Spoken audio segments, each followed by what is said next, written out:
Sejam todos muito bem-vindos a mais uma edição do Ceará em Pauta aqui pela Sertão TV Ceará, canal 180 da Brisanet. Convidado do Ceará em Pauta dessa semana, mais um convidado mais que especial, professor universitário, advogado, gestor cultural, uma ampla trajetória desde o direito até a cultura. Foi diretor do PROCON de Quixeramobim, passou pela direção da Casa Cega Aderaldo, lá do município de Quixadá, gestor cultural da Casa do Antônio Conselheiro aqui em Quixeramobim e também gestor da Secretaria de Cultura na base do Sertão Central, onde faz toda a articulação com os agentes, secretários e, além de tudo, colega de profissão, doutor Pedro Igor. Fique à vontade, meu irmão, a casa é sua. Eu sempre costumo dizer a cada convidado do Ceará em Pauta que já virou até jargão, que é uma conversa de calçada sobre política. E que as pessoas não podem se prender a um mero desconhecimento do que vem de novo. Eu acho que, como o próprio Belchior dizia, o novo sempre vence, né? Lá no Como Nossos Pais. Então fica à vontade, meu irmão, esse espaço é seu, seja bem-vindo. Faz com que as pessoas lhe conheçam. Olá, Breno, olá a todos. Primeiro é uma alegria estar aqui na Sertão TV, uma emissora que eu tenho muito carinho, que conta muito a nossa história. E estou aqui hoje para contar um pouco da minha, para conversar com você. Como você bem me apresentou, sou o Pedro Igor, sou nascido aqui em Quixeramobim, sou filho da professora Fátima Pimentel, do saudoso radialista Pedro Azevedo, que trabalhou inclusive nessa emissora, nessa rádio, Campo Maior, né, que faz parte aqui do Sistema Maior de Comunicação.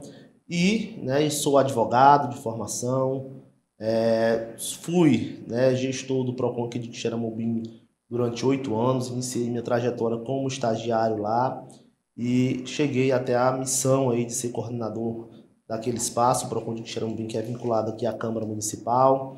Em 2019 fui convidado pelo então secretário de Cultura do Estado do Ceará, Fabiano Piúba, para assumir esse cargo na Casa de Saberes Cega Aderaldo como gestor daquele espaço e também do escritório regional da Secretaria da Cultura aqui no território do Sertão Central. Desde o ano de 2022, com a reabertura da Casa de Antônio Conselheiro, esse espaço cultural também vinculado à Secretaria da Cultura do Ceará e também gerido em parceria com o Instituto Dragão do Mar, estou aqui como gestor da Casa de Antônio Conselheiro, que tem sido motivo de muito orgulho, muita alegria para mim, e fico feliz em estar aqui no programa, tenho acompanhado a trajetória do programa, a partir também da sua chegada, Breno, do dinamismo, como essa pauta e a liberdade que você dá para a gente conversar e falar um pouco da nossa vivência, da nossa história. O Paulo Freire dizia que a gente nasce e aprende a ler para contar a nossa história. Então, eu aprendi a ler e estou aqui para contar a minha história. Pois, Pedro, dentro do ensejo, do contexto aqui da nossa conversa, queria saber, cara, como começou. Porque esse dinamismo, carreira jurídica, carreira cultural, você carreira acadêmica também, claro. Você tem que se dividir em 3 pessoas, basicamente, para conseguir desenvolver. Mas de onde veio o começo de tudo, a origem, esse fervor por movimentos culturais, por movimentos sociais? Acho bem do começo mesmo no direito lá com o PROCON, lidando com as pessoas. Eu tenho o costume de dizer que, na verdade, quem disse isso foi o professor Ivan, na época da graduação da Unicatólica, que se você cursa direito, você cursa para lidar com o problema das pessoas, para trazer soluções, né? Então, como foi que começou, cara? Como eu falei, eu sou filho de uma professora e de um radialista, então sou um comunicador, Daí já nasce uma facilidade de conversar, de gostar, de estar nesses espaços de fala. E desde pequeno eu fui estimulado muito pela minha mãe, pelas minhas tias, que são todas professoras, pelo meu pai, a ler muito, a analisar muito a situação da sociedade como um todo. Então, meus pais eles sempre foram pessoas muito envolvidas com movimentos sociais, sociopolíticos. Então, eu sempre fui forjado nessa trajetória. Eu tenho um irmão também gêmeo e eu e o Vitor sempre tivemos nos colocamos nesse espaço, nesse lugar. E desde pequeno que a gente vem ali encontrando uma trajetória de acesso à cultura, não só através da literatura, mas através também de outras linguagens. Então, sempre que a gente viajava a Fortaleza, nossa mãe nos levava ali a outros espaços culturais. A gente sempre gostou e foi, por assim dizer, privilegiado mesmo em ter esse acesso mais imediato, assim, desde pequeno, na escola também. E a gente tem essa trajetória de iniciar, né, esse interesse pela cultura, pela sociedade, enfim, por analisar politicamente, né, a conjuntura, né, do nosso município, do nosso estado, do nosso país. Sempre fui uma pessoa que se interessou muito por política. Eu sempre faço questão de manifestar os meus interesses, os meus anseios políticos. Eu nunca fui uma pessoa de esperar que a política chegasse até mim. Eu sempre fui atrás da política, não só dos agentes políticos, mas da política como sistema. Então, acho que a gente precisa sempre falar, né, que onde nós estamos fazendo política, né, não só, né, na questão partidária ou eleitoral, mas em todos os espaços que a gente ocupa, a gente está ali formando pessoas, estabelecendo exercícios de cidadania. Eu tenho muito interesse por isso, né? Então, eu iniciei muito, né, a minha vida na graduação, né, e aí anteriormente quis fazer jornalismo, entrar em verdade nesse espaço, que eu acho que é um espaço super importante, mas tive a oportunidade de cursar Direito, aqui mesmo na região, e aí através de um programa, né, social, do FIES, então acho super louvável também reforçar como essas políticas públicas elas conseguem dar acesso à educação, né, a todas as pessoas. Então sou fruto também, né, desse processo, e a partir dele, né, eu consegui iniciar ali como estagiário servidor do PROCON, da Câmara Municipal de Quixeramobim, e ali eu fui totalmente, enfim, levado a ocupar espaços de fala, de palestras, de desenvolver projetos. Eu lembro que em 2011, com 18 anos, a gente desenvolveu lá no PROCON o projeto PROCON nos distritos. Então, eu percorri todos os distritos aqui de Quixeramobim, fazendo palestras muitas vezes nas igrejas, que era onde cabia mesmo as pessoas da comunidade que estavam lá. E isso vai colocando a gente também em outros espaços, né?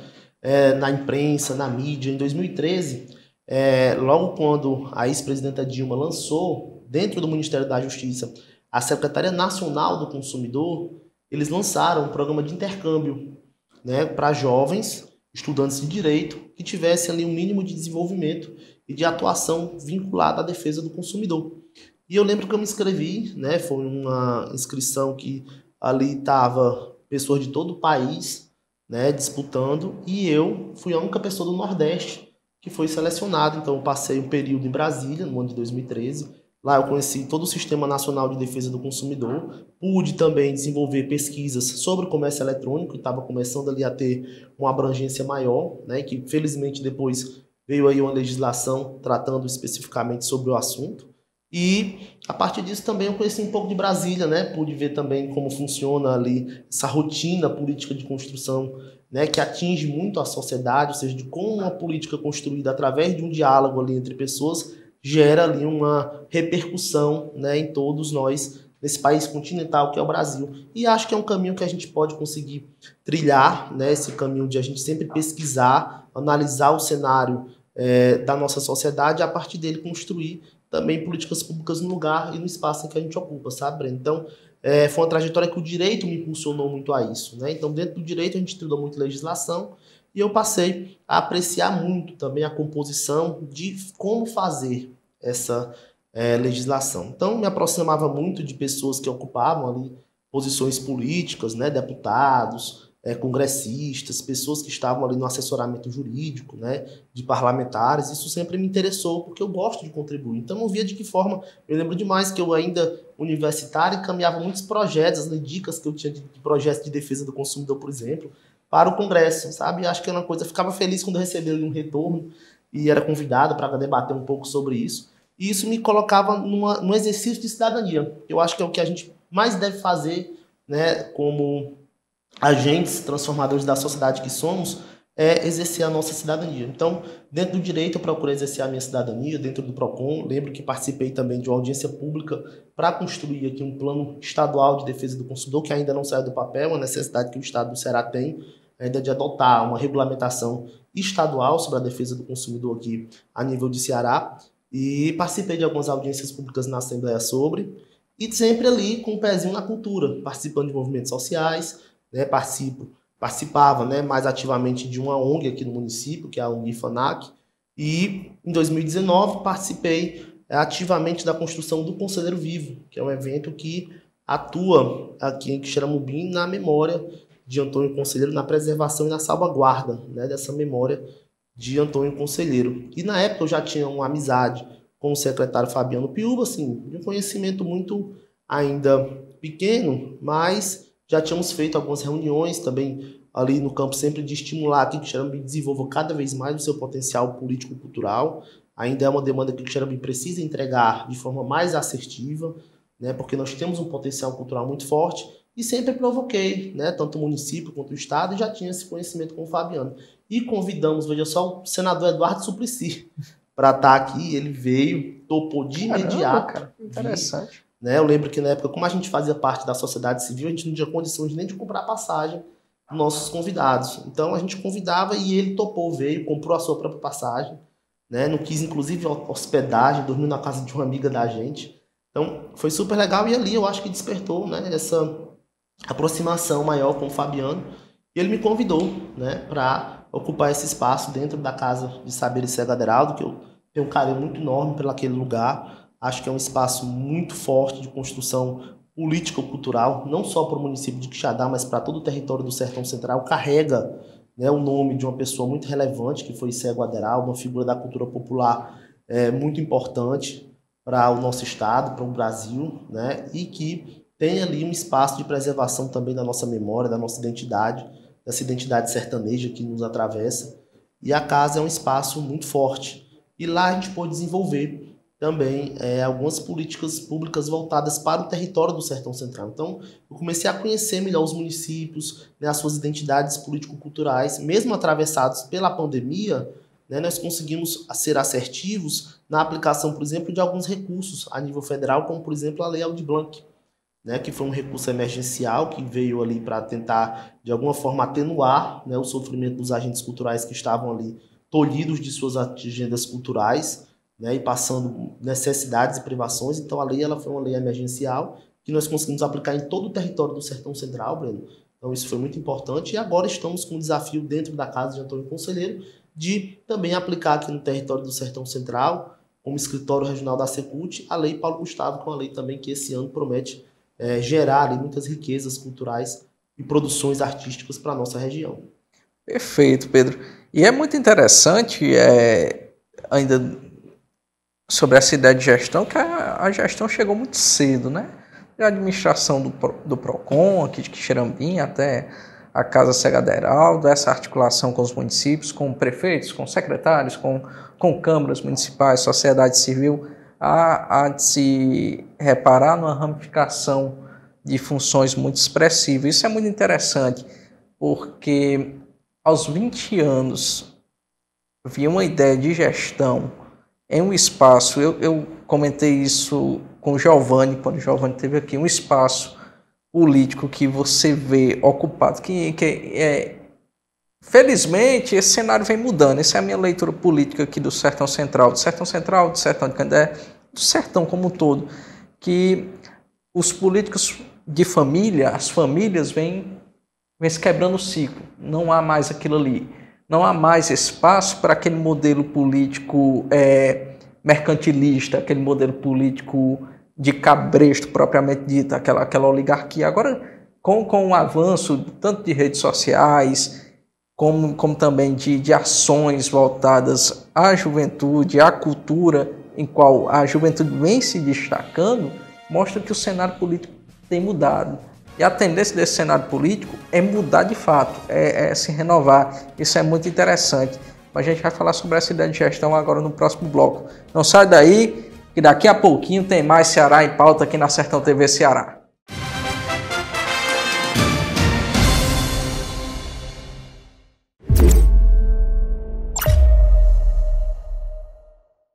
Olá pessoal, tudo bem com vocês? Eu sou o Listênio Alves e estou com você no Ponto de Vista. Segunda a sexta-feira a partir das 11 horas da manhã. Muita informação, prestação de serviço na sua melhor companhia da hora do almoço. Nosso encontro marcado de segunda a sexta às 11 da manhã. Espero você! Sertão TV, a nossa TV, sempre perto de você. Fala galera, somos Braz Adoração, estamos ligadinhos na Sertão TV, feita pra você. Sertão TV, feita para você. Moça, eu sou o técnico de violar o sinal, tá fraco, né? O tempo todo, tô fraco. Esse modo não tem mais jeito não. Pare de sofrer, bota fibra, vem pra Brisa. Olá, lhe apresento o Sr. José. Ele assumiu a empresa da família no ramo de mercearia e, assim como seu avô e seu pai, se acostumou a fazer quase tudo sozinho e perdeu o controle. Mas ele não tinha tempo de criar novas ideias para expandir seu negócio e controlar o dinheiro. Foi aí que o Sr. Tito apresentou a assessoria que estava recebendo de seu escritório de contabilidade, a Sisticom. Tito disse que a Sisticom descobriu uma forma para diminuir sua carga tributária. Agora ele estava pagando menos impostos e tudo dentro da lei, além de controlar gastos e contas. Então José procurou logo a Sisticom e fechou seu contrato. Agora ele tem mais tempo para estar com a família e buscar novas ideias para o seu negócio. Faça como José, vem para a Sisticom, conheça nossos planos e tenha a melhor assessoria da região.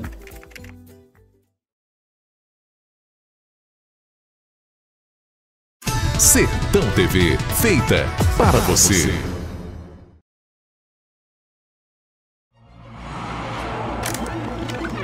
O que faz você confiar em um portal de informação? Credibilidade? Variedade em notícias? Uma boa redação? Imparcialidade? Fontes seguras? Facilidade de acesso? Saiba que você encontra tudo isso no Quixeramobim agora, o seu portal de notícias. Venha conhecer. Acesse quixeramobimagora.com.br. Seleção Contratação. A Cocalc permanece com excelentes perspectivas de crescimento. Venha fazer parte desse time. Atualmente já somos mais de 4.000 colaboradores que, com dedicação e compromisso, construímos essa história de sucesso no coração do Ceará. O link para você realizar sua inscrição está disponível na bio do nosso Instagram. Caso não consiga se inscrever de forma online, se dirija até a sede do CineDT de Quixeramobim levando seu currículo. Os requisitos básicos para participar da seleção são: ensino fundamental, não ter possuído vínculo com a Cocalc, ser ágil e ter iniciativa. Venha crescer com a Cocalc.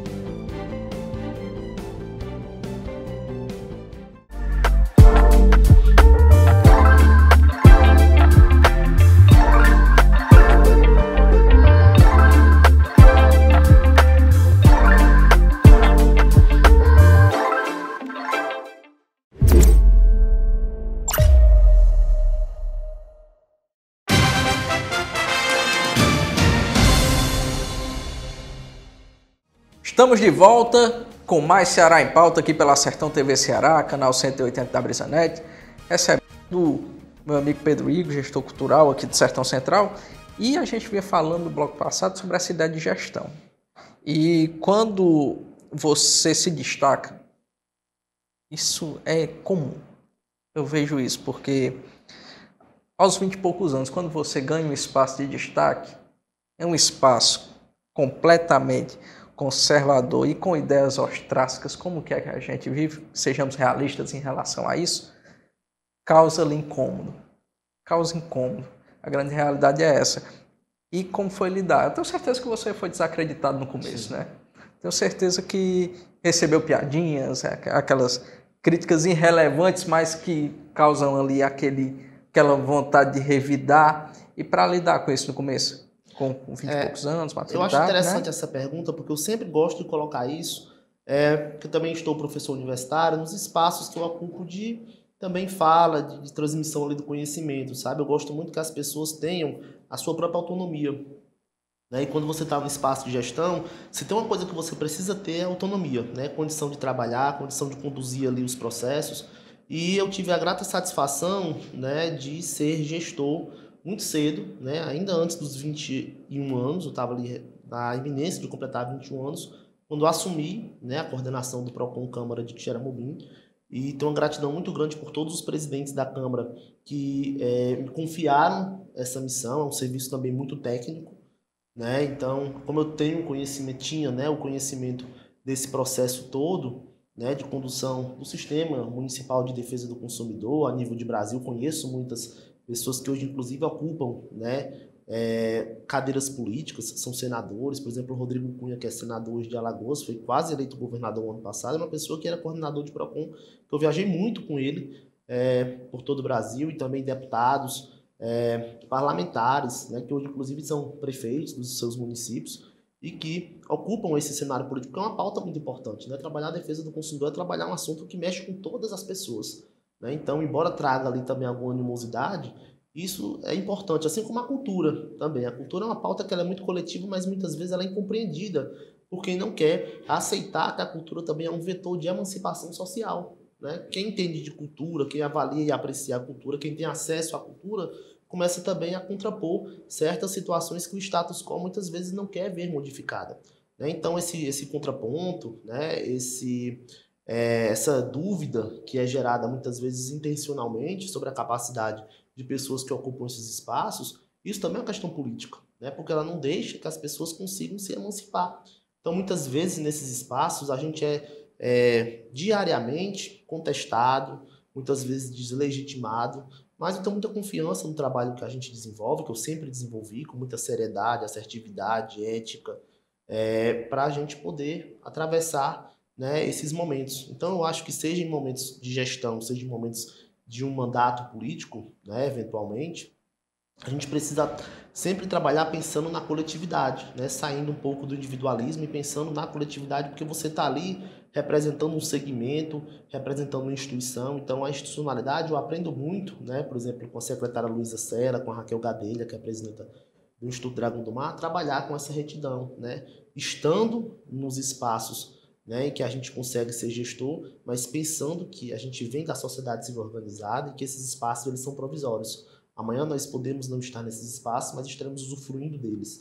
Então, isso me deixa muito tranquilo de que procuro sempre com muita assertividade, humildade e ética trabalhar esses espaços. Eu acho que a melhor resposta que a gente dá para quem duvida do nosso potencial é a gente executar o nosso trabalho com muita coragem, né, com muita assim, entusiasmo, né, para que a gente possa sempre buscar, mesmo errando, buscar sempre ali encontrar um denominador comum entre atender às demandas que a gente tem, atender às missões que nós temos e sempre representar melhor, da melhor maneira possível, a sociedade. E aí você falava sobre essa questão, né, de ocupar esse espaço ainda muito jovem. Eu acho que o futuro do Brasil, né, o futuro do estado do Ceará, o futuro de Quixeramobim, ele passa, né, isso pode parecer até uma coisa dita, né, diariamente e rotineiramente, mas ela passa pela juventude. Eu acho que nós, né, você também muito jovem, as pessoas que estão assistindo que, enfim, são dessa geração, né, dos anos 90 para cá,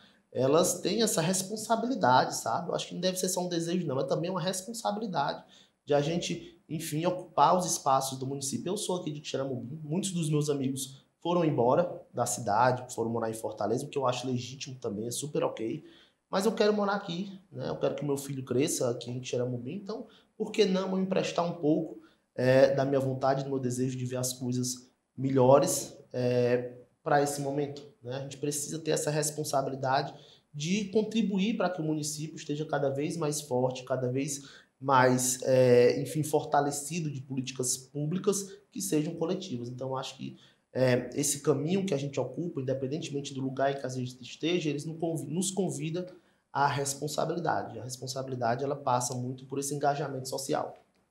Ainda, Pedro, sobre essa ideia de gestão, mas principalmente voltado à gestão cultural. Eu estou na função de diretor de cultura do município de Madalena, trabalhando juntamente com o secretário Adalto Bastos, né? Sim. E na vivência cultural, agora falando de uma dor pessoal minha, sim, né? Para longe da função pública,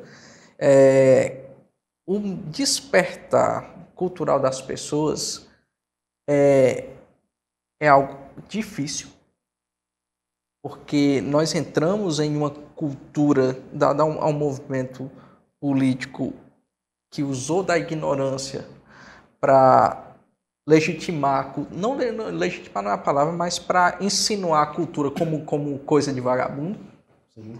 E isso foi muito grave, porque você credibilizar a ideia de cultura com vários instrumentos de cultura hoje é bem mais difícil. E eu sempre tenho o costume de dizer, a cultura é o setor, é o lugar público em que se é mais fácil de se ajudar a sociedade civil diretamente com recursos, e, por outro lado, é o que recebe mais ingratidão da própria sociedade civil. A cultura, a grande realidade é que a cultura consegue beneficiar várias pessoas com projetos, demandando um mínimo e recebendo, em contrapartida, um antro de ingratidão gigantesco. E é o que as pessoas costumam falar. Numa ideia de gestão, quando você vai cortar gasto, o primeiro lugar que você vai buscar cortar gasto é o gasto da cultura. Sim. E diante desse cenário, quando você se viu diante disso, como foi agir? Você começou a ação cultural no período de crise, propriamente dito, né? Começou o do PROCON para ir para a cultura no período que já estava evidente na história do Brasil essa crise de valores que eu estava aqui enfatizando. Não sei se você conseguiu me entender bem, né, dentro desse contexto. Sim. Então, qual foi o principal desafio diante disso?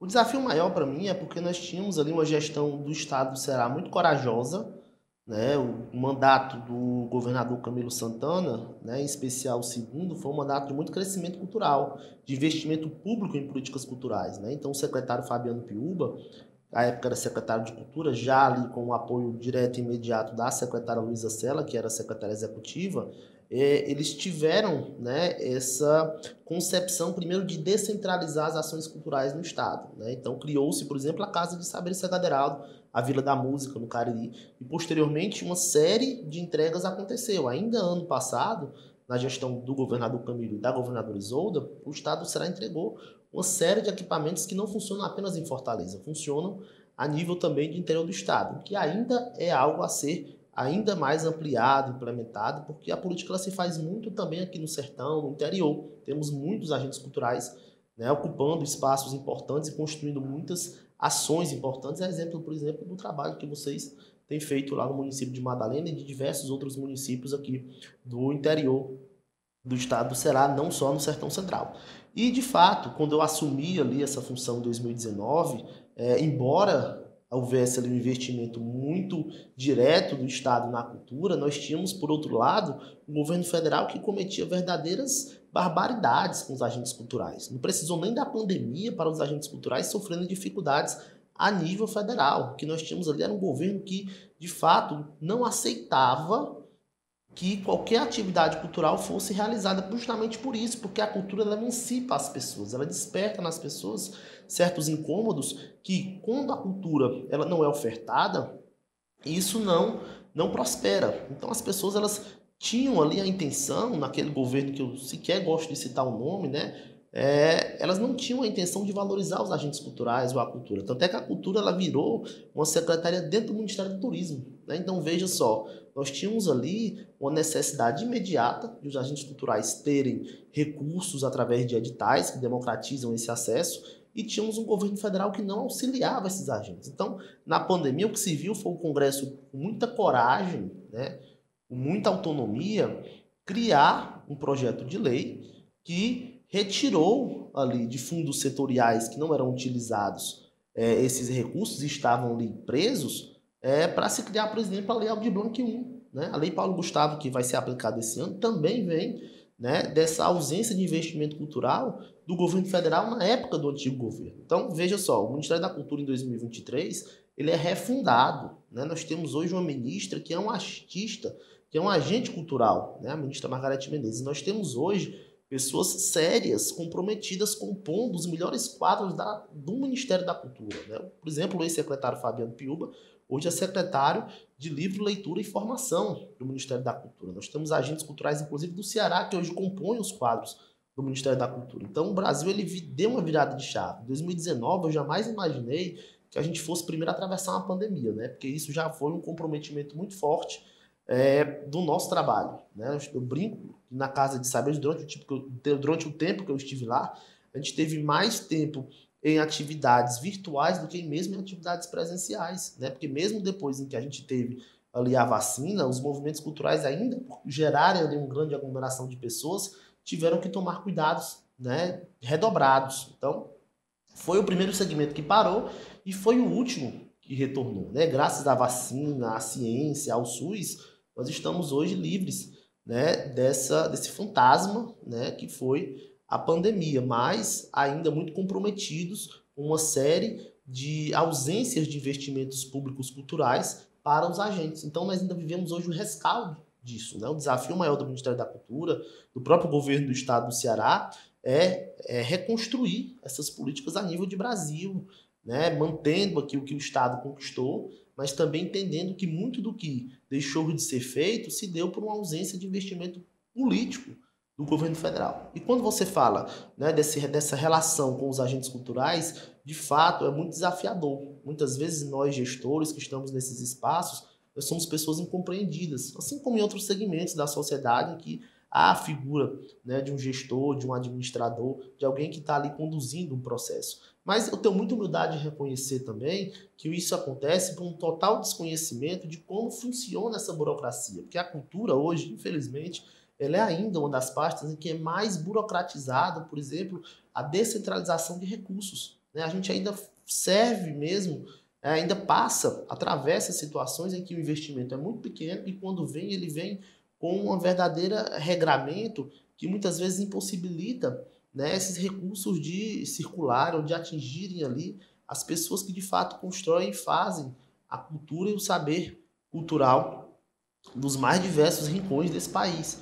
Então o desafio também é desburocratizar isso, é simplificar esse acesso, por exemplo, a editais culturais, é tornar, né, esses processos mais ágeis, né, mais dinâmicos e promover melhor uma conscientização de como é fazer cultura no Brasil. Então o desafio maior ele é, de fato, potencializar esse acesso à cultura, aos bens culturais, a esse pertencimento do agente cultural, para que ele se enxergue, inclusive, como um agente cultural. Muitas vezes, você sabe que os agentes culturais eles precisam ter um emprego fixo para também fazer cultura. Então, a gente precisa também inverter essa relação, né? Promover essas pessoas a fazedoras de cultura para que elas se conscientizem e consigam também gerar riquezas, porque a cultura, eu vi até uma entrevista da Margareth Menezes, dizendo que o compromisso do presidente Lula é transformar a cultura num vetor de desenvolvimento econômico, gerando riquezas. Eu acho que isso é totalmente possível a partir do momento em que a gente tenha um Sistema Nacional de Cultura desenvolvido, mas também tenha um compromisso dos gestores municipais em fortalecer os movimentos culturais do seu município. Não adianta o governo federal vir, através de editais, promovendo essa descentralização de recursos, o governo do estado ajudar também com os editais que ele promove, se o município não consegue realizar um edital para descentralizar esses recursos de cultura. Se os municípios não tiverem os sistemas municipais de cultura fortalecidos com um conselho ativo, em que a sociedade civil possa ser representada, em que o plano de cultura ele não seja apenas um documento que não é implementado e que o fundo de cultura tenha, porque muitas vezes o que acontece? O município cria o seu fundo de cultura, mas esse fundo de cultura ele não é gerido pelo gestor da pasta, pelo secretário. Ele não é gerido por uma pessoa que tem a sensibilidade de fazer cultura no município. Então, os secretários de cultura, os gestores de cultura, eu sou muito solidário a eles, porque muitas vezes eles têm a boa intenção, o que falta ali é uma sensibilidade maior dos gestores em promover essas ações. Então, os fundos de cultura eles precisam servir para os agentes culturais. Os fundos de cultura precisam servir para promover editais municipais de cultura. Então, a gente tem vários exemplos aqui, por exemplo, Madalena, Senador Pompeu, Quixadá, de municípios que desenvolvem editais com recursos próprios, né? E a Lei Paulo Gustavo, ela pede e exige a implementação dos sistemas nacionais de cultura. O Estado do Ceará, através do PROCIEC, ele tenta facilitar esse acesso também aos municípios para que os gestores construam os sistemas municipais de cultura dos seus municípios, e isso pede também uma coparticipação dos gestores. E quando eu falo não dos secretários, mas eu falo dos prefeitos e das prefeitas, para que eles entendam como funciona esse mecanismo, assim como eles entendem como funciona, por exemplo, o SUS, assim como eles entendem como funciona o Fundo Municipal de Educação, o Fundo Municipal de Assistência Social, o Fundo Municipal de outras secretarias e outras pastas, e que a cultura tenha essa relevância como tem qualquer outra secretaria e segmento cultural, social dos municípios. Foi um ponto muito interessante que você tocou agora sobre a articulação dos municípios, e é algo que eu quero puxar melhor no próximo bloco, para que a gente consiga se aprofundar melhor nisso. Não sai daí, que daqui a pouquinho eu estou voltando com o terceiro bloco do Ceará em Pauta aqui pela Sertão TV Ceará.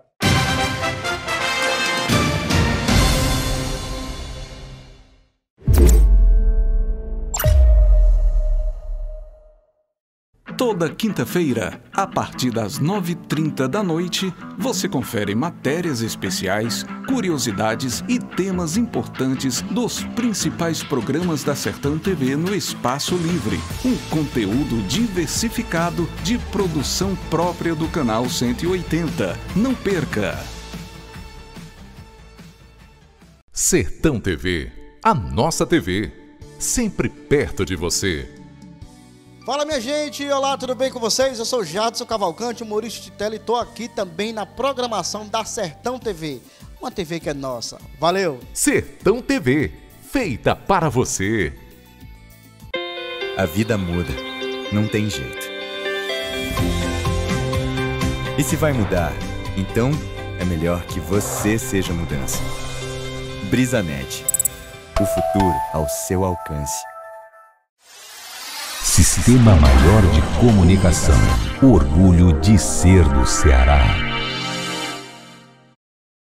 A Sertão TV é para todos. Queremos ficar mais próximos de você, mostrar novidades, te divertir e emocionar. Por isso, temos o YouTube, onde fica boa parte do nosso conteúdo. Para acessar, é bem fácil. Entra na plataforma e procura pela Sertão TV na barra de pesquisa. Encontrou? Clique no botão de se inscrever, em vermelho, e ative o sininho para ser avisado quando postarmos qualquer conteúdo. Pronto! Agora você acompanha a gente ainda mais de perto.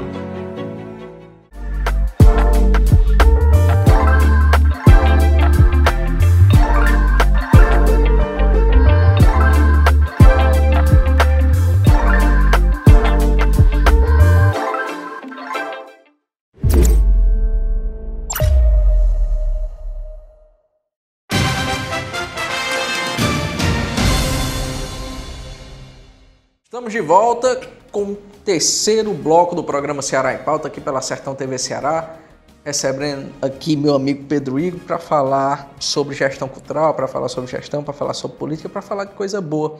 E eu vi aqui, Pedro, no final do segundo bloco, quando viemos falando sobre essa questão de articulação municipal. Foi o gancho que eu peguei para chegar até aqui. E é de conhecimento geral que é necessário uma articulação dos municípios em relação a editais, em relação à regulamentação dos instrumentos culturais que são direcionados na forma de recurso para os municípios. E nem todos os municípios são abertos para isso aí. Eu tenho me atentado sobre a questão da Aldir Blanc, que houve uma participação efetiva lá dentro do município de Madalena, e eu via toda a articulação através do então diretor de cultura, que hoje é secretário Adalto, e ele falava muito dessa articulação com vocês, especialmente com você. Eu atribuo aqui, longe de qualquer coisa, eu uso da sinceridade do programa, eu atribuo essa inovação cultural, essa articulação do Sertão Central, essa busca por tentar realizar editais, por tentar buscar regulamentações, audiências públicas, esse incentivo, essa como é que eu posso dizer, que não seja tão técnico como uma ideia de assessoria, mas a própria boa vontade de se disponibilizar com gestores culturais de sua parte. Eu te parabenizo demais por isso. Esses editais, pode ter certeza que esses editais, Madalena, em Senador Pompeu, nos municípios aqui do Sertão Central, no qual você vem fazendo essa articulação, vem muito de uma base que você mesmo tem dado. Eu acho isso muito importante, eu acho isso inovador ainda da ideia de gestão. E nesse cenário, essa articulação com os municípios como um todo, qual tem sido a principal dificuldade? Porque a Lei Paulo Gustavo vem aí, né? Teve os empecilhos, a Aldir Blanc, no momento de estado de calamidade pública, e houve todas aquelas situações excepcionais. Inclusive, a motivação, né? O próprio Aldir Blanc partiu por conta do Covid, o Paulo Gustavo partiu por conta do Covid, e esses fundos de cultura, essas ações, esses conselhos, está interagindo com os municípios. Qual tem sido o principal desafio propriamente dito para regulamentar e dar esse recurso a forma de distribuição correta? Tem sido complicado, não tem? Tem. Eu acho que o grande desafio é a gente primeiro compreender como cada município trata o setor cultural da sua cidade. O que a gente viu muitas vezes foram municípios que sequer possuíam secretarias ou mesmo coordenadorias que tivessem legitimidade de conversar e dialogar com a sociedade civil. Agentes culturais, linguagens culturais, nós temos várias em todos os municípios aqui da região. Mas muitas vezes nós temos a dificuldade de fazer chegar dentro, né, das gestões dos municípios sobre a importância de se trabalhar essa valorização do segmento cultura, né, da linguagem cultural. Então, quando se falou da primeira vez em essa distribuição de recursos através da Lei Aldir Blanc, isso gerou muita insegurança por parte dos municípios de saber como lidar com esses recursos. Então, a Secretaria de Cultura do Ceará, mais uma vez, se destacou. Eu lembro que nós virávamos à noite, construindo cartilhas, né, de certa forma, auxiliando e assessorando diretamente os municípios, né, nesse processo. E isso gerou uma repercussão muito positiva, porque aqui no Sertão Central nós conseguimos aplicar os recursos em todos os municípios. Alguns, obviamente, com mais dificuldade, outros com mais facilidade, mas todos os municípios fizeram o seu dever de casa muito também através desse assessoramento do escritório regional. Então, uma dificuldade que nós temos hoje, de fato, é essa sensibilidade maior, que eu acho que pode ser construída muito por esse processo de diálogo, de compreensão maior do investimento político na cultura, de que a cultura precisa também ter recursos próprios do município. E aqui eu não estou falando nem como representante do escritório regional da Secult, não. Estou falando muito como um agente cultural, né? Uma pessoa que conhece aí a dinâmica da realização, da construção política dos municípios, a realidade social dos municípios. A gente sabe que os municípios eles atravessam dificuldades também. Existe uma série de ausências, né, de investimentos, e o Brasil ainda vive muito um rescaldo, como eu falei, do governo anterior. Mas é importante que os municípios comecem a compreender que eles não vão apenas agora receber recursos a nível federal de cultura, eles precisam também desenvolver mecanismos próprios, né, e aí a criatividade está aí para isso, de como eles podem gerar riquezas a partir da cultura. Quando a gente realiza, por exemplo, um evento como o Conselheiro Vivo aqui em Quixeramobim, que conta com a participação da sociedade civil organizada em peso, representada pela ONG FANAC, pela Academia de Letras e por uma série de pessoas que constroem esse evento, a gente percebe como isso gera riqueza para a cidade. Os hotéis estão cheios, né, os restaurantes e bares bem lotados, as pessoas consomem, né, para poder estar nesses eventos, né, nas atividades que a gente realiza. Então, isso gera e traz uma entrega para o município. Nós fizemos, depois de muito tempo, esse ano aqui em Quixeramobim, um pré-carnaval. Isso gerou ali também uma série de ações culturais que o próprio município tem realizado também através da Secretaria de Cultura e Turismo da cidade, e isso tem tido, a exemplo de Quixeramobim, um engajamento muito amplo nos municípios do Sertão Central. O que falta agora? Sentar, organizar isso através de um sistema municipal de cultura, e não de forma eventual, e não de forma em que a gente organize isso através de datas importantes, mas que isso seja uma rotina, né? Mas a gente está à disposição, né, através do escritório regional, para contribuir com isso, e penso que os municípios podem sim investir recursos dos seus fundos municipais de cultura, né? Isso pode ser criado através da legislação que o próprio município apresenta à Câmara Municipal. E, claro, que o Legislativo tem um papel importante nesse processo. Acho que as comissões de cultura das câmaras municipais precisam, né, estar atentas, né? Na Assembleia também nós temos comissões específicas para a cultura que estão a serviço, né, dos municípios, e a gente precisa, de fato, pegar a estrada, precisa conhecer a Secretaria de Cultura do Estado, precisa conhecer o Ministério da Cultura, precisa avançar muito, né, nessa política pública tão importante e fundamental que é a cultura, porque, de fato, ela está aí para ser usufruída, ela está aí à disposição da sociedade. O que nós temos visto e percebido é que as pessoas elas têm conseguido compreender melhor a dinâmica, né? Então elas passam a cobrar também dos municípios, a cobrar também dos equipamentos culturais, que essas políticas possam ser implementadas. O nosso desafio é, de fato, trabalhar isso, porque, inclusive, a cultura ela trabalha pautas importantes, né? Pautas que atingem ali, muitas vezes, pessoas que não estão abarcadas por outros programas de governo, por outros programas em que há ainda uma necessidade maior de ampliação. Então, por exemplo, dentro da cultura nós trabalhamos o pertencimento, né? Nós trabalhamos o patrimônio, nós trabalhamos eixos de cidadania e diversidade, por exemplo, com pessoas LGBTQIAP+, com pessoas negras, enfim, a gente trabalha com uma série de ações que são assertivas ali no sentido de que elas trazem ali um acesso, uma acessibilidade maior às pessoas. Então, por exemplo, nós temos um grupo de surdos que frequenta a casa de Antônio Conselheiro, porque a casa de Antônio Conselheiro oferta ali um intérprete de Libras para as atividades em que a gente realiza. Então, isso traz e arrasta ali um grupo de pessoas que não frequentam outros espaços, porque não tem ali esse profissional que pode dar a elas o conhecimento que a gente oferta a outras pessoas, entendeu? Então, o nosso desafio é fazer chegar cada vez mais a cultura ao maior número possível de pessoas, né? Então, a gente precisa não só fazer cultura nos nossos espaços, mas sair dos nossos espaços e fazer busca ativa, e buscar também a zona rural, e buscar os outros locais. E um dos temas que eu acho importante dentro desse nosso diálogo, que eu queria muito trazer, é o do patrimônio material e imaterial. O Estado do Ceará, ele lançou, ano passado, ainda como fruto do governo da Isolda Sela, o Código de Patrimônio do Estado, né, que foi um trabalho muito assertivo, que é inovador, né, um dos principais trabalhos a nível de patrimônio do Brasil, né, e que tem uma legislação absolutamente moderna, que incentiva os municípios a desenvolverem as suas próprias políticas públicas de patrimônio, para que a gente preserve a nossa memória, para que daqui a 50 anos as gerações que vão nos suceder, elas entendam, né, sobre patrimônio, sobre memória, sobre identidade, e elas possam compreender que a gente vem, né, de uma ancestralidade, que outras pessoas estiveram aqui nesses espaços e construíram, né, políticas também importantes, e que elas possam ter essa ideia de que, por exemplo, que Xeramobim é a casa, né, mãe de um dos maiores líderes sociais da nossa história, que é Antônio Conselheiro. E essa história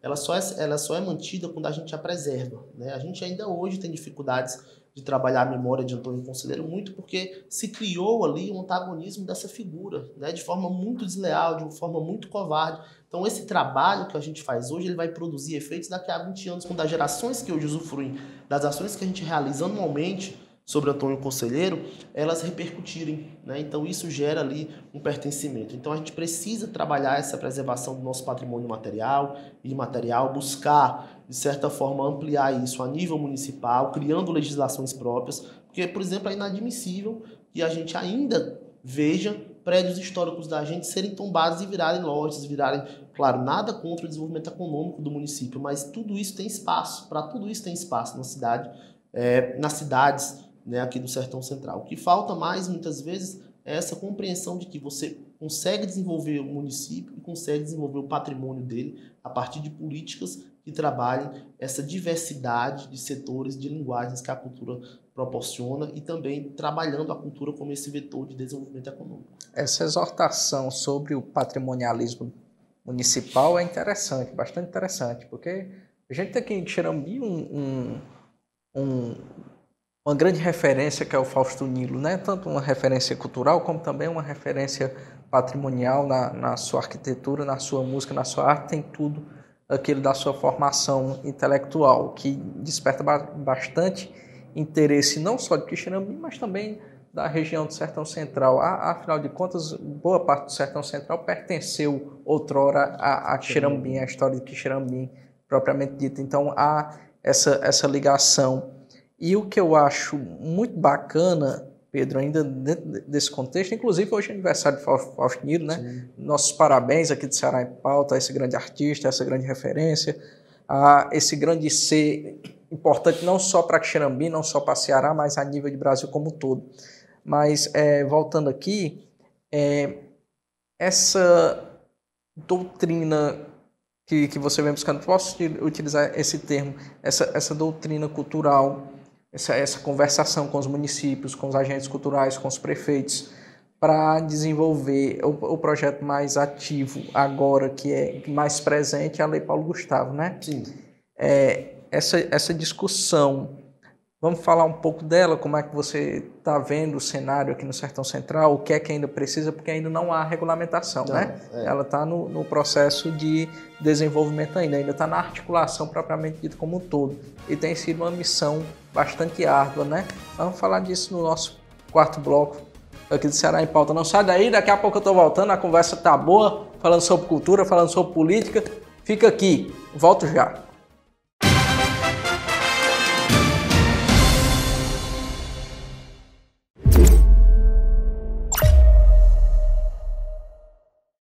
Mais uma super produção para você matar a saudade na telinha da Sertão TV. Darren Steffens é um jovem executivo de uma agência publicitária que, quando sai em lua de mel com sua esposa, Samantha Steffens, descobre seu segredo. Ela é uma feiticeira com poderes mágicos. A Feiticeira.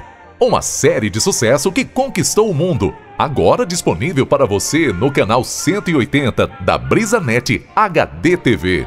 Sábado, às 14h30. Sertão TV. A nossa TV, sempre perto de você. Olá, minha gente, eu me chamo David Simplício e estou na Sertão TV, o canal que valoriza a cultura do Nordeste. Sertão TV, feita para você. A vida muda, não tem jeito. E se vai mudar, então é melhor que você seja a mudança. Por isso, mudamos a nossa vela. Nossas formas ficaram mais flexíveis. As cores ficaram mais quentes. O resultado? Mais que o símbolo de um lugar. Uma nova forma de se conectar. É nossa nova marca que vai nos guiar neste imenso oceano azul. Laranja, na verdade. BrisaNet. O futuro ao seu alcance.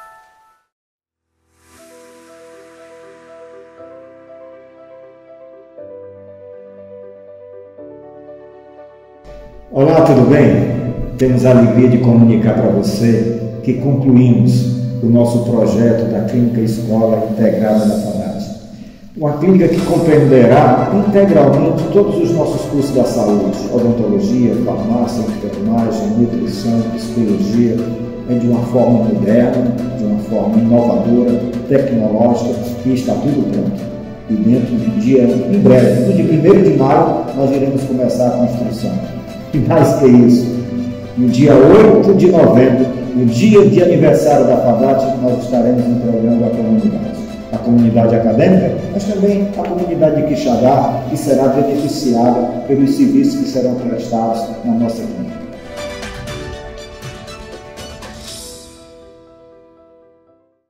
Sertão TV, feita para você. Esta é a Canudos FM 106,7, emissora pertencente à Fundação Canudos, integrante do Sistema Maior de Comunicação. Canudos FM, a que fica. O que é ter saúde para você? Para mim, ter saúde é viver com qualidade, assim como se vive na minha cidade. Ter saúde é viver no interior e em pequenas coisas reconhecer valor. Todo mundo tem dentro de si um lar. Corpo é casa, que temos que cuidar. Unimed Ceará. Cuidar bem é cuidar do nosso interior.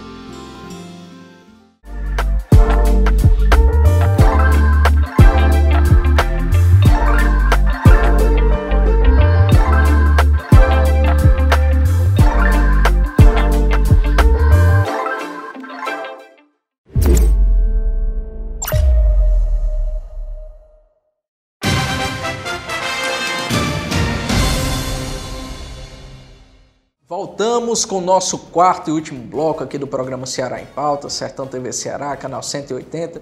Você que ainda não tem a Sertão TV, vá no escritório da BrisaNet, peça a Sertão TV para sua casa.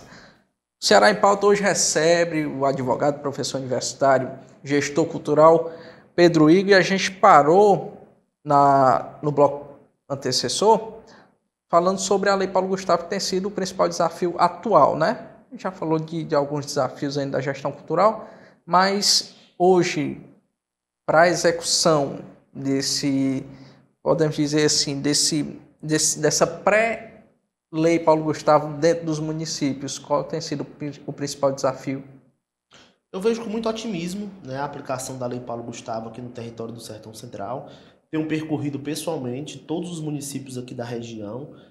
Já estive em Mombaça, por exemplo, em Madalena, já conversei também com o secretário Neto Moraes aqui de Quixeramobim, com o secretário Cléber Viriato de Quixadá. Tenho contado com o apoio da Michele Maciel, que hoje é a coordenadora, gestora da Casa de Saber e Cego Aderaldo, danada, que só ela tem sido uma parceiraça aí na realização de agendas culturais aqui no território, e vejo que, de fato, o desafio vai ser essa implementação e esse fortalecimento dos planos municipais de cultura, dos sistemas municipais de cultura, né? A gente chama de CPF da cultura, que é Conselho, Plano e Fundo. Então, os municípios eles precisam, e aí é uma obrigação que a lei Paulo Gustavo traz, salvo engano, seu artigo 4, que os municípios eles estejam minimamente organizados com esse CPF da cultura para que os recursos possam ser melhor aplicados. De certa forma, o recurso ele é muito parecido com o da Lei Aldir Blanc, né? A Lei Aldir Blanc já foi uma experiência que nós tivemos anteriormente e que, no ano de 2023, vem de forma mais qualificada para a Lei Paulo Gustavo. Os desafios que nós tivemos outrora, eles não serão os mesmos desafios de aplicar a Lei Paulo Gustavo, porque nós já temos, inclusive, essa possibilidade de estarmos presencialmente aplicando esse recurso, conhecendo melhor a realidade cultural dos municípios. Então, eu julgo que nós teremos, em tese, uma facilidade melhor. O que eu queria muito era ver, depois de a lei aplicada, também os sistemas municipais de cultura funcionando e funcionando plenamente. Inclusive, a Secretaria da Cultura do Estado do Ceará, a partir do dia 12, ela vai abrir mais uma plataforma, né, mais um mecanismo de auxílio aos municípios. Então, convido todos os gestores culturais a ficarem atentos para a execução de um fortalecimento, não só da aplicação da Lei Paulo Gustavo, mas também dos sistemas municipais de cultura, através do PROCIEC.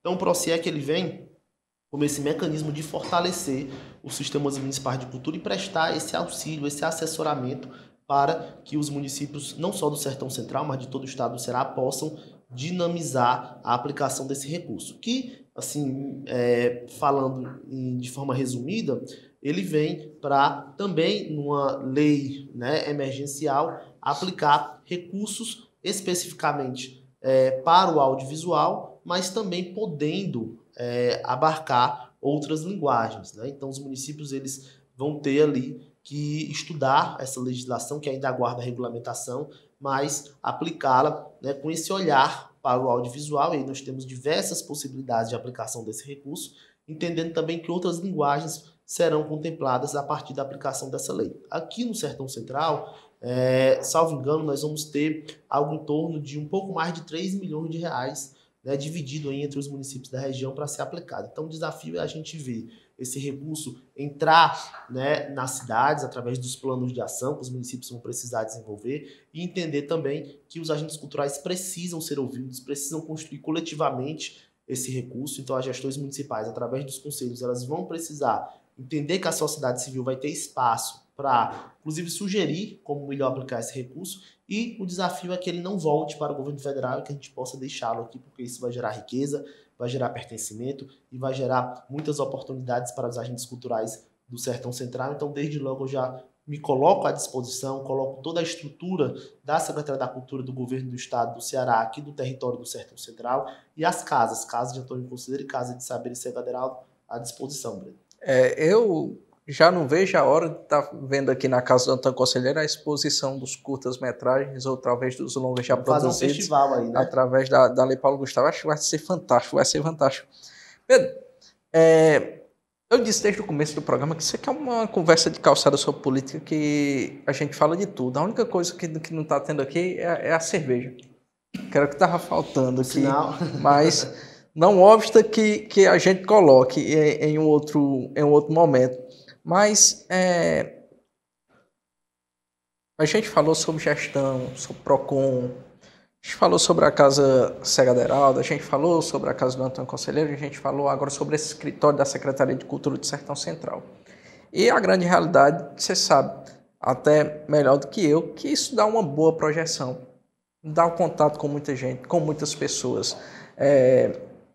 Falando sobre política, nas eleições de 2022, vocês fizeram uma ótima articulação com a hoje deputada Larissa Gaspar, que então era vereadora de Fortaleza. Inclusive, Larissa, você é minha convidada, espero em breve estar com você aqui no Ceará em Pauta. Conto com você, Pedro, conto com você, Sara, para essa articulação, para trazer ela aqui na próxima visita dela, que Xerambim, ela vem aqui no programa. Mas, diante disso, vocês deram uma ótima votação a Larissa, né? E eu sempre tenho o costume de dizer que a eleição para deputado é o termômetro eleitoral da eleição municipal. E pretende, Pedro, cargo eletivo futuramente, novamente, né? No caso, novamente, a concorrer ao cargo eletivo, a estar à disposição das pessoas de Quixeramobim? Você sabe, Breno, que eu gosto dessas perguntas, porque são perguntas que colocam a gente, né, para pensar, para refletir, são perguntas de reflexão. Eu gosto muito, e aí não sei se talvez a psicanálise vai explicar um pouco, de viver fora da minha zona de conforto, né? Quando eu estou ali minimamente entrando em um estado que eu sei que vai me trazer ali um conforto ou um conformismo, eu fujo dele, né? Então eu acho que, aproveitando um pouco também da minha juventude, né, da coragem que me é muito cara, no sentido de que eu sou uma pessoa sempre disponível a estar nos meios sociais ocupando espaços relevantes, eu não descarto, né, que futuramente, não estou falando nem de 2024, mas não descarto que a gente ocupe, pessoas que compõem o nosso grupo, né, e hoje tem pessoas que eu admiro muito aqui no município de Quixeramobim, que eu acho também que podem ocupar espaços relevantes, né, pessoas jovens, né, que estão aí trajando, uma trajetória, né, construindo uma trajetória política importante, e acho que, por que não, né? Por que não a gente futuramente, eu já tive essa experiência em 2016, foi uma experiência muito, inovadora, muito curiosa, muito importante, porque eu ainda trago ali, né, muitas relações que eu construí. Você sabe que uma candidatura sem recurso nenhum, né, de uma pessoa jovem que não vem de família política, que teve quase 500 votos, é uma conquista. É uma conquista. Né? Então, a gente também conseguiu posteriormente, né, emprestar o nosso nome para sociedade, avaliar outras candidaturas, né, como a candidatura, como você citou bem, da minha queridíssima deputada estadual Larissa Gaspar, que está só começando a trilhar um espaço importante dentro, né, do parlamento, que com certeza vai ocupar aí outros espaços bem importantes a nível de Ceará e de Brasil. E isso traz para a gente esse desafio, né, essa reflexão. Eu acho que eu preciso me comprometer diariamente com os espaços que eu ocupo hoje, seja no meu escritório de advocacia, seja dentro do espaço que eu ocupo na gestão cultural, seja no espaço que eu ocupo na sala de aula, né? Fazer política não é só estar com um mandato eletivo, ocupando ali semanalmente, seja um espaço no parlamento, seja uma secretaria, seja um cargo dentro de um poder executivo. Fazer política é estar dentro do espaço que você ocupa, transformando a realidade social da sua vida e da vida de outras pessoas. E é isso que me satisfaz. É isso que me traz a certeza de que a gente está no caminho certo.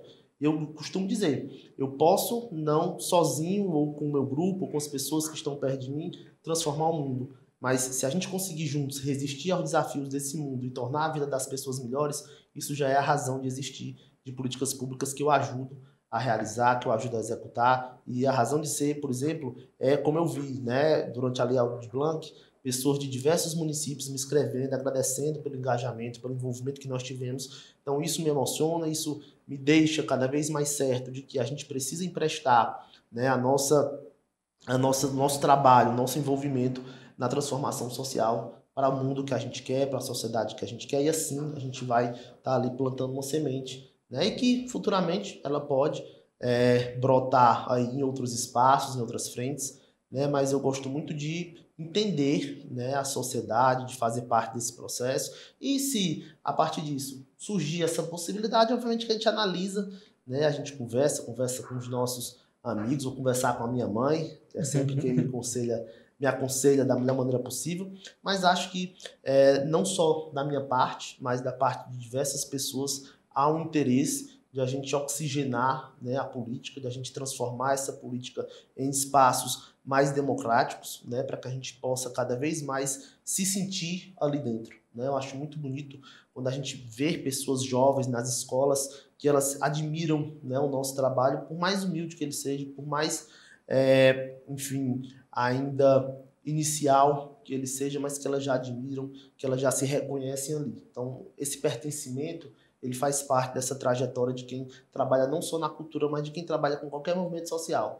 Eu quero muito, dentro dos espaços que eu ocupo, ter um engajamento social. A razão de ser de qualquer espaço que você ocupe é essa, é transformar o espaço e transformar a vida das pessoas a partir dele, né? Eu me considero um cara socialista, sabe?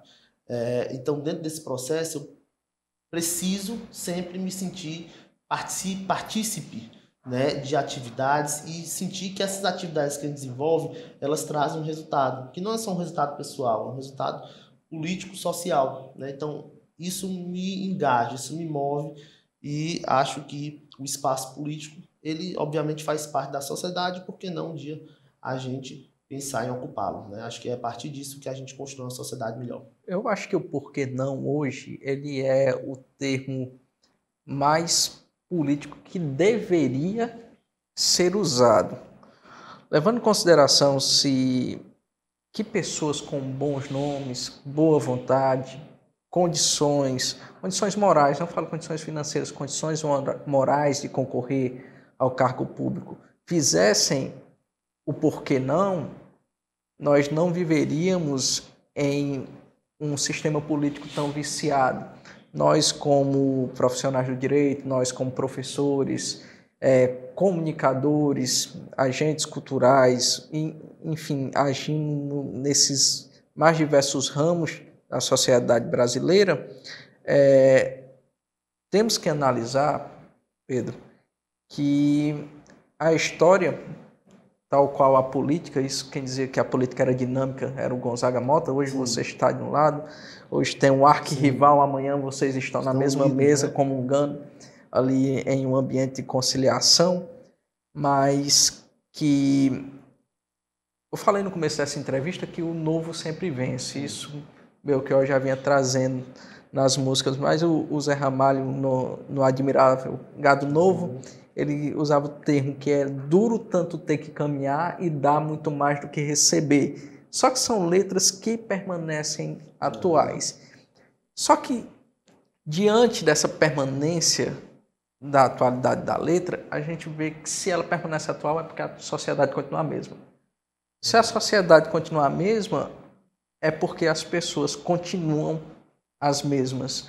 E aí que vai a minha grande questão do porquê não. Se as pessoas fizessem mais o porquê não, o nosso sistema político seria completamente diferente, não um sistema viciado tal qual é desde 1930. Isso é claro na minha visão histórica como educador. E foi um prazer te receber aqui no Ceará em Pauta, Pedro. Fique à vontade, você, os agentes culturais que estão com você também aqui em Quixeramobim, ou Quixadá. Essa casa é aberta para vocês, da Casa do Antônio Conselheiro, para o Departamento de Cultura do Estado, que é gerenciado por você aqui em Quixeramobim, e fica à vontade para as suas considerações finais aqui do Ceará em Pauta. Breno, eu queria te agradecer, né, parabenizar, nós temos trajetórias muito parecidas e eu acho que pessoas, né, como você, elas ocupam um espaço importante justamente para levar outras pessoas a refletirem, né, sobre o Ceará que elas querem, sobre o Quixeramobim que elas querem, sobre, enfim, o Brasil que elas querem. E a partir, né, de pautas como essas que a gente vai refletindo e ocupando, né, melhor, dinamizando melhor os espaços políticos nas suas mais diversas esferas, nas suas mais diversas dimensões, né? Então, eu queria mais uma vez parabenizar, agradecer, dizer, né, que como eu falei no começo, Paulo Freire diz que a gente aprende a ler para escrever a nossa história. E eu estou escrevendo a minha história e espero que seja uma história que traga muitas possibilidades de não só, né, melhorar a vida das pessoas que eu tenho mais contato, da minha própria, mas também de melhorar a vida de outras pessoas, né, através de um trabalho coletivo, de um trabalho honesto, de um trabalho ético, de um trabalho compromissado, né, com o saber fazer cultural, com o saber fazer político, e que a gente consiga juntos, né, compreender a sociedade de uma forma dinâmica, moderna, entendendo os desafios das relações intersociais, buscando sempre melhorias para as vidas das pessoas e também aprendendo que, como conselheiro sempre ensinou, a vida é o coletivo, né? E amanhã sempre haverá uma Canudos na nossa história para contrapor o status quo daqueles que não querem que o mundo avance. Então, eu quero estar sempre do lado das pessoas que pensam nas outras. Muito obrigado e conte sempre conosco também. Meu irmão, muito obrigado, viu, por sua presença. Eu tenho o costume sempre de dizer, eu roubei o que o Carlos Drummond de Andrade dizia, que o Miguel Arrajá se apropriou nos comícios, quando o Então o governador de Pernambuco subia nos palanques e dizia que as ferramentas que temos são poucas, só temos 2 mãos e o sentimento do mundo. Então, meu irmão, com essas 2 mãos, com esse sentimento do mundo, essa casa aqui é toda sua, viu? Muito obrigado pela sua audiência, pela sua companhia. Ceará em Pauta volta na próxima semana. Fiquem com Deus, um abraço e vão no escritório da BrisaNet na casa de vocês e tragam para vocês a Sertão TV Ceará. Muito obrigado e até a próxima semana.